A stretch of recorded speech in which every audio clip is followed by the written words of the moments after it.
Welcome to the Diabetic Mogul podcast. In this podcast, we offer standard and recommended practice of not only managing your diabetes well, but how you can get involved in advocating for proper access to healthcare. Join us in this season as we host diverse guests within the diabetes community from around the world, both from people sharing from their lived experiences as people living with diabetes and healthcare providers. I'm your host, Tino Tendazigid, a patient advocate, a toastmaster, and a financial intelligence expert with the vision of empowering, educate, inspire the diabetes community in the best way I know how.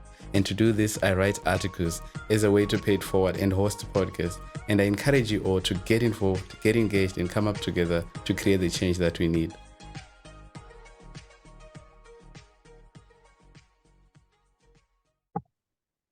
Saludos. Greetings to you. Mentor, advocate, Nurianne. If you can kindly introduce yourself.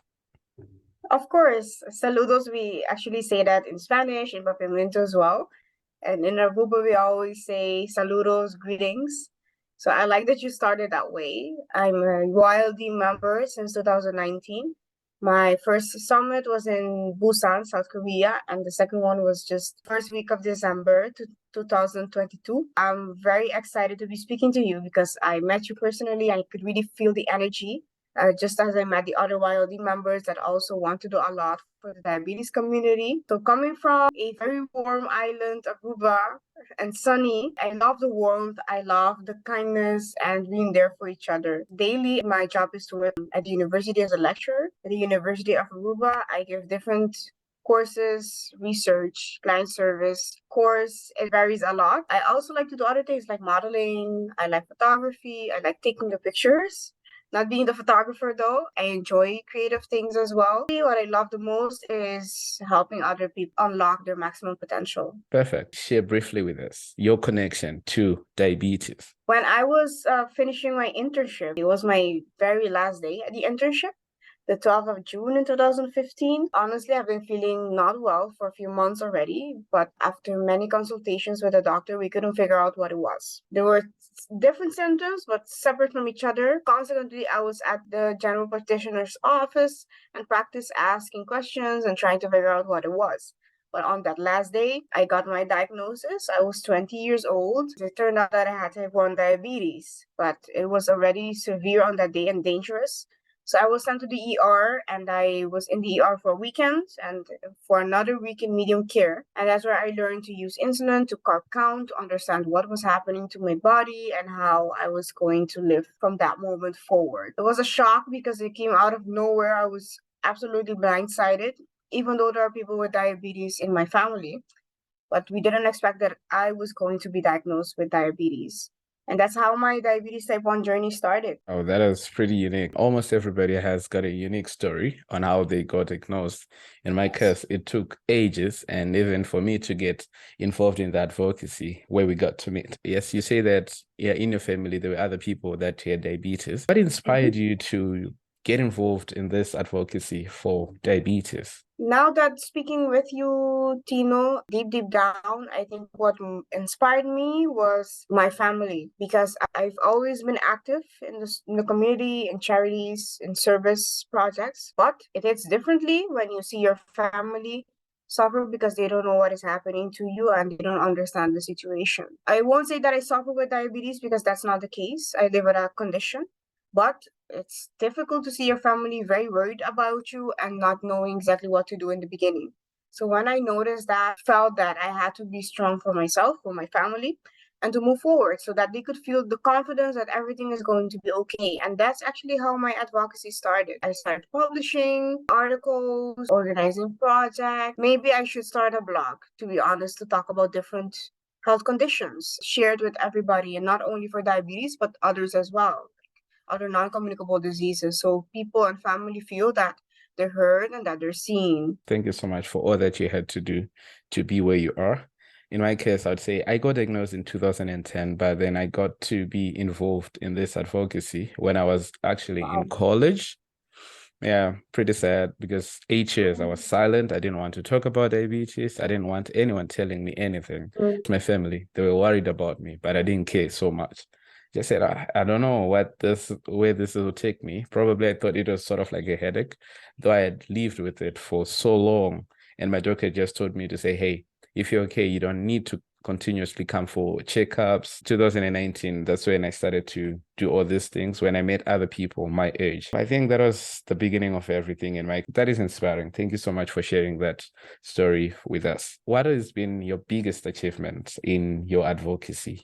It is something that I cannot measure, I cannot count. When you truly advocate for a condition, you don't worry about how many people directly you impact. You just care about each and every person that the information gets to. For me, the biggest achievement is hearing indirectly when people say, "Hey, I saw your video and it really helped me. Thank you. Hey, I heard that you were doing this and could you advise me on this? Hey, I showed this picture to this little girl that just got diagnosed and I showed her that everything is possible." That's the biggest achievement and prize and reward that I could ever have. It's not how many followers I have.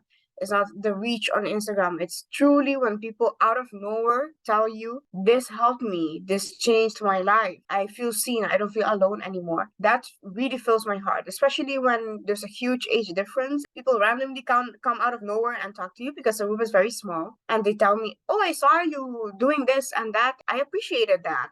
I like that you shared this. That was nice. And I felt really okay when you shared that." That's the best thing ever. That's my dream as an advocate. So if people remember that there's someone there to support you, I'm here to support everybody that needs it. This is amazing. Usually you get the motivation, you get the encouragement just by talking with people with lived experience, because their experience is unique. We're coming from different backgrounds, and it's now a good thing that this podcast brings people together from all walks of life. Can you describe how it is to live with diabetes in a country like Aruba? I know, yes, this is an island. Many people might not know about it, but yeah, there are people living with diabetes there.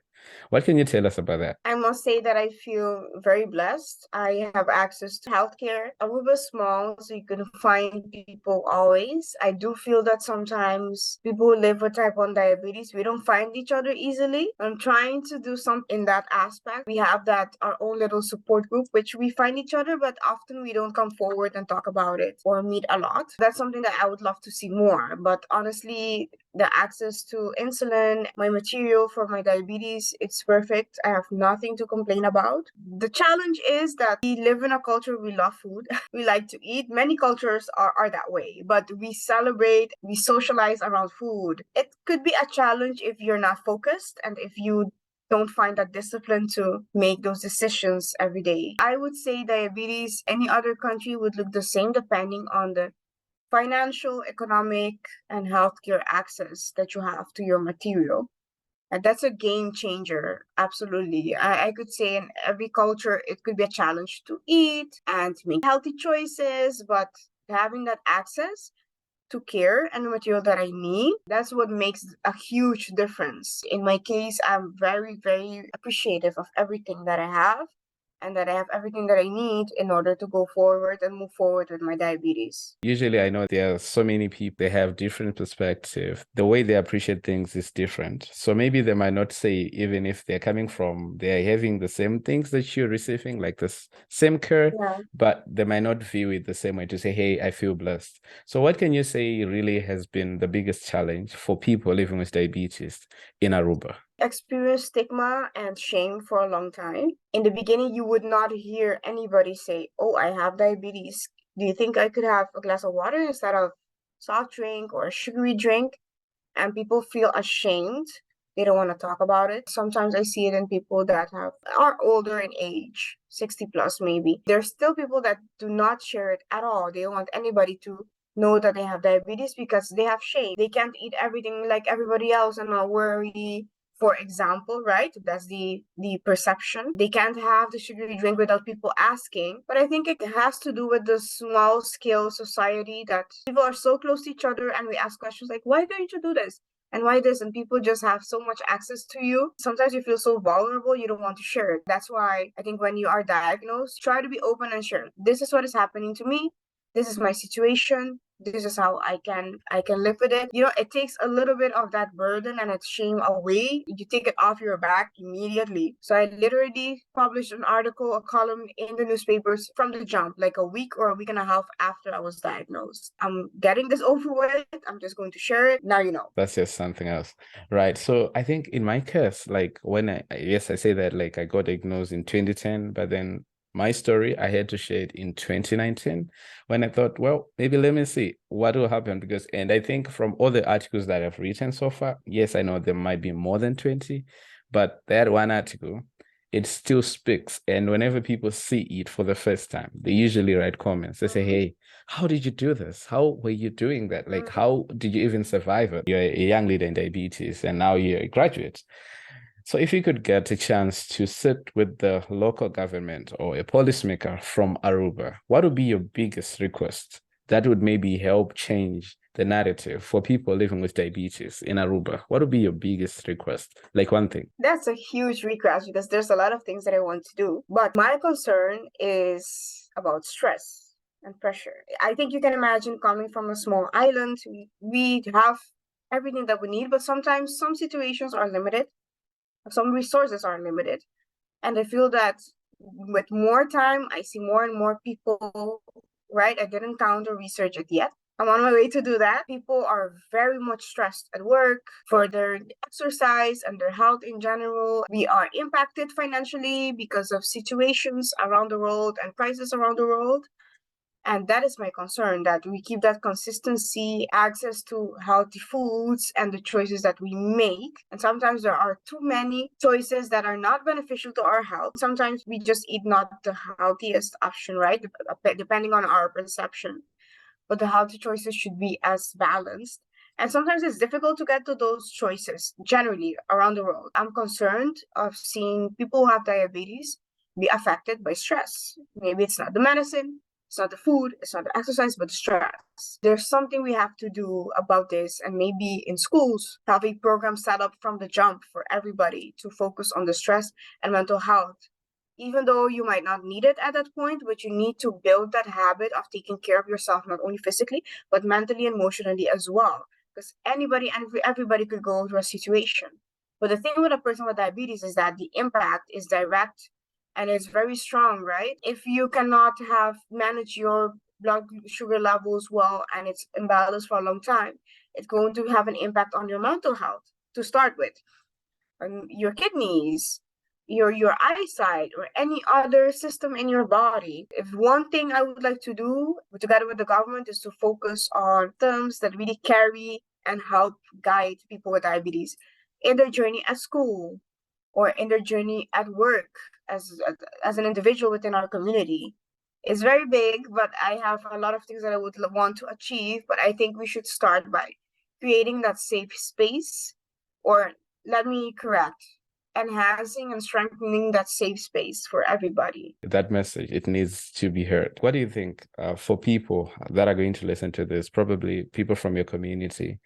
So how can the international diabetes community proactively advocate or campaign for such issues? Because I know stigma is not just an issue in Aruba, but it's everywhere. It's everywhere. It affects almost everyone. I love when you say sharing, that perspective.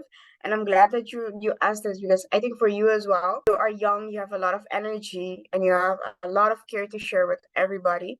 And I think the best way is to really support those projects from the Young Leader in Diabetes. I think it starts there in a way, because when you are young, you go through more phases than maybe you past your mid-age years. Let's say we go through school with diabetes, we go through puberty with diabetes, relationships, college, very important decisions, and then we start working or doing our own project or business, creating a family or starting with a business, and we go on and on. So I think for a person that is young, like you, like me, and we start from a young age into projects and really share those experiences that we experience in our generation at this moment, it would help everybody else, because we are so in touch with the people, with social media, with what is our reality as this generation, that it would help us, open our eyes to what is actually happening in the community and how we perceive it. So we all perceive it differently, but it helps when you have a person that is very close to college students, lecturers, school children, to really be the eyes and the voice of those who can't voice for themselves. So in really injecting in young leader in diabetes, I think that's a fantastic and sustainable way to do it. Because when you're committed to something, you're going to continue doing it. You have started it before starting the program, and it's lovely to see you're continuing now. And that's important to continue that continuation and the sustainability. So we could keep working towards a more united, healthier community for ourselves. Thank you so much, and even for agreeing to be part of this podcast. People usually they relate mostly with the patient voices, with people with lived experience, because now we're talking of more than 530 million people living with diabetes, and so many others who haven't yet been diagnosed, and yet we say 1 in 2 are living with diabetes, but they are not aware. That is sad. And we hope maybe to change that narrative. How has diabetes affected you, like, since the diagnosis? And what did you have to do to sort of like maneuver and just say, hey, it is what it is? Sometimes I forget, and I go like, oh, wait a minute, I need to take medicine now, because you are your own person. But it feels like a full-time job because I'm constantly thinking about it every day for more than 8 hours a day, respecting my body, putting boundaries. I still haven't learned, to be honest. I still haven't learned to put boundaries and say, okay, enough is enough, relax. Because you want to keep pushing and you don't want anything to hold you back. But respecting my body is definitely one. Because first, I would say I can keep going more, I could sleep less, but now knowing what the impact is on my health, on my mental health, especially just my mood in general and how I feel, I don't want to do that to myself. I don't want to feel that I'm abusing, all the energy that I have. I count my blessings every day, especially how my diagnosis was. It was a very rough night. We didn't know what was going to happen. I didn't know because I was basically unconscious with my eyes wide open. I didn't know what was going on. I would not want to push myself to that limit. So it really makes you more aware of life, and it makes you appreciate everything that you have, especially health, and just life in general is so precious. I just want to take care of it at the best way possible and share what I know with other people as well. So maybe I wanted to know, maybe you already shared about this, but I just wanted to ask, is CGM or pumps an issue in Aruba? Because in Zimbabwe, it is an issue because, man, I think maybe 99% they do not know about these diabetes devices, things that I had during conferences. What can you say about this? Well, now you made me curious. Like, so in your country, it's not available at all? It's not even, and people don't know about it. Neither do they know about the HbA1c. They don't know about it. Why it is important, why we do take it. That's dangerous though. Well, on the island, we do know about the pumps and the CGM, but it's not common knowledge yet. Some people know and have seen it because of ads and commercials online or on television, but it's not common knowledge yet. It's not available to everybody. It's available to a group of individuals. I'm happy to be one of the lucky ones and blessed ones that has a CGM. I use freestyle, but it's a huge responsibility because you have to take care of it and you have to make sure that you know how to use it. But I think with the time it might become more available and people would know more about it. It's difficult to know what the developments are because it's not as clear yet. But I do know that our children and youngsters do have access to CGMs and pumps to help them, through the diabetes journey. Maybe in the near future, when we keep on like raising our voices, these manufacturers, they think it'll be a bad market. If people are not able to, if people are rationing insulin, they are for profits, right? Let's just continue raising our voices. Probably one day they'll just say, hey, let's just go to Zimbabwe. The rationing insulin part, I haven't experienced that, but it's very scary to see how people just don't have the insulin that they need, and it's a basic human need. If you have diabetes, it's not like it's not a luxury, it's a right. You need it, you have to have it. I hope that with our advocacy, with different powers and voices that we have in place, we could really push and make sure that insulin at least accessible for everybody around the world that has diabetes. That would be my first wish. We need that. Yeah, insulin for all should be realized sooner than later because people are dying, people are still rationing insulin, and those are some of the issues. they are going unnoticed. Nobody is paying attention to them because people don't No. know about it. They might say, hey, probably the COVID-19, they're taking advantage of it to say if somebody dies mysteriously, they'll just say, hey, it probably was COVID. Sometimes diabetes, the symptoms are not as clear. The symptoms are not as clear, and you think it's something else. And then when you figure out what it is, maybe it's too late or right in time, but it shouldn't be like that. So I always invite everybody to, check in with your body. Well, how are you feeling today? What is different today?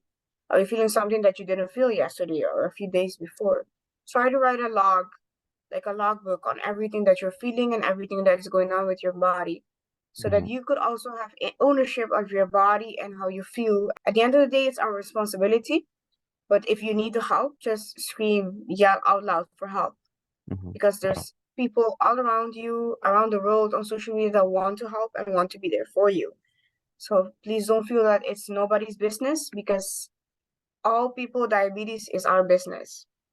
I could be in Aruba, and that person could be in Zimbabwe, in Portugal, wherever you like, but it's our business because it's one community, it's one blue circle, and we're here to help each other. And I hope that this could motivate anybody to ask for help wherever you find an advocate for diabetes. Don't be afraid to ask. Thank you so much. Like for the new young leaders, they might need to know this. Yes, of course, you might have shared it, yes, in Lisbon, but we need to hear it again in this podcast. What has been like your biggest key learnings as a young leader, as a representative elect, and now you have aspirations as a representative? What can you tell us about that? I remember that once when I was working on the project, I was feeling like I'm going to give up on the project, but I didn't. I did other things to keep myself active. And I learned that there's a timing for everything. Sometimes you need to have patience, but the importance is that you always have the intention to support and help. That's what advocacy is about. It's about creating value. Maybe I'm not creating that value in writing books or with social media videos, but I am, because I am having contact with children. I'm teaching children. I'm speaking to children. So the importance is knowing where you can contribute, make that contribution, and make it a cycle. Advocacy is about sustainability, seeing impact one way or the other. It has to come deep from the deep inside your heart, and do it with a lot of love. But as long as you know that you have made an impact on a person, that you might not have a name, last name, or identification from that person, but you know that you made a positive impact. Whoever that person is, you must not know who that person is, but you know that you did something good for the community. And that's what it's about. If you could make a wish, one thing that you'd need to see being realized, give child power, that kind of a thing. People who need a diagnosis receives it, but that it comes along with access to insulin and medicine and diabetes material. A supported diagnosis. Having a diagnosis is one thing, but having access to the care that you need is different. And a diagnosis should always be followed by access to care in all the aspects that you can think about that are relevant to a person with diabetes, right? So physically, medically, mentally, emotionally, psychologically, you need the support system from the medical experts, but also from the community, from your family. Education is the whole package, and that's what I would love for everybody, because I can't say, well, let's cure diabetes. Well, I would wish, but I think that we need to start with the access to care, with the needs, research, support. It's the whole package really for me. A follow-up question that I would need to ask is, what would you say, what would be your words to the families, or to the families with the newly diagnosed child, mostly, maybe because I think they need to learn this from a person who has walked the walk, somebody who has had family that knew about diabetes, and actually it's something else. It's amazing to get diagnosed, like when you know that like in the family there's also other people who have had diabetes themselves, and the story will be different. Unlike for families that don't have any case of diagnosis in their family, what can you say to these families? I would say there's nothing that you cannot handle. We are strong. We have that power from within. Sometimes we don't believe so, but you will find strength from wherever you thought it would never come from, really. It's important to know your boundaries, because sometimes, especially as women, We want to do more every time, but sometimes less is more. And what am I saying with this? You abuse your body and you can't perform as you wish, but if you back down and just take a minute for yourself, you can come back stronger and better in whatever you do and whatever your endeavors are. Be there for your family, for yourself, for your community. So it's important to know that you can do it. It's not going to be impossible. But know your boundaries, respect when your body speaks to you. Listen to it because it has a voice and you should listen. I could be more. You speak freely from your Aw. heart, with passion, with enthusiasm. What would be your last words? Firstly, we need you to use your own language. I don't know, maybe Dutch or Spanish. I don't know, whichever is fancy. Use it. Okay. I will say in Papiamento, it's my native language. I would say danki, opi danki. That means thank you. Thank you very much. I'm supported with a platform, your platform, to speak to others. I think that the universe is just one, the world is one. We might be living in different nations, different languages and cultures, but that one nation is humanity, and it doesn't matter where I am. I just want to help and support others. And I'm very grateful for the platform, for the support, and for all the love you share all the time, Tino. I love the energy, I love your enthusiasm, and I love your contribution that you make to speak and to open your mind to all other people and what we have to say. I'm really very thankful for that. Those are my last words. Oh, thank you so much. That makes me melt a little bit. Thank you so much. This is amazing. And with all being said, having you on this podcast, it's just a special, special thing for me. The audience, the people that watch this, they are so grateful. They say, hey, wow, you always bring new people with amazing perspective. That is great. So thank you so much.